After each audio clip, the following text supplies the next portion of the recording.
Kumusta mga kaboxing? This is Boy Kalawang TV. So matapos nga pong manalo ni Pedro Taduran ng impresibo sa bansang Japan noong July 28 o saan tinalo nga po nito ang noon kampiyon na Hapon na si former IBF World Minimum Champion Jinjiro Shigeoka sa ikasyam na bahagi ng laban at nauwi nga po ni Pedro Taduran sa bansang Pilipinas ang naturang titulo.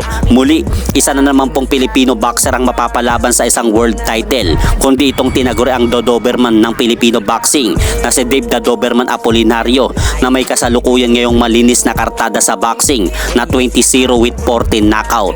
Dahil mapapalaban nga po itong si Dave Apolinario sa darating na buwan ng August 9 kontra rin po sa kapwa undefeated na boksingero na si Mexican boxer Angel Camelion Ayala na may kartada rin pong malinis na 17-0 with 7 knockout. At kagagaling nga lang po ng bawat boksingero sa kanilang naging huling laban sa isang impresibong panalo. Dahil paglalabanan nga po nila dyan ang bakanting titulong IBF World Flyweight title. Kaya kabang-abang nga po ito mga idol, itong darating na laban ni Dave Apolinario.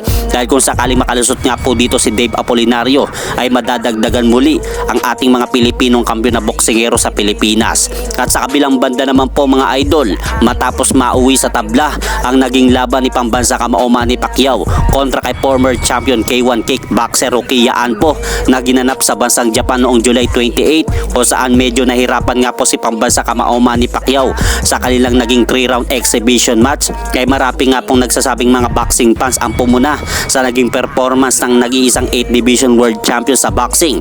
Anya, marami nga pong nagsabi na nawala na nga po daw ang bagsik ni pambansa kamao Manny Pacquiao sa ibabaw ng lona at paano na lang po daw kung tunay na professional boxing ang makakarap nito sa ibabaw ng ring. Baka mapahamak pa po daw ang kalusugan nito dahil may edad na nga po daw itong 45 anyos.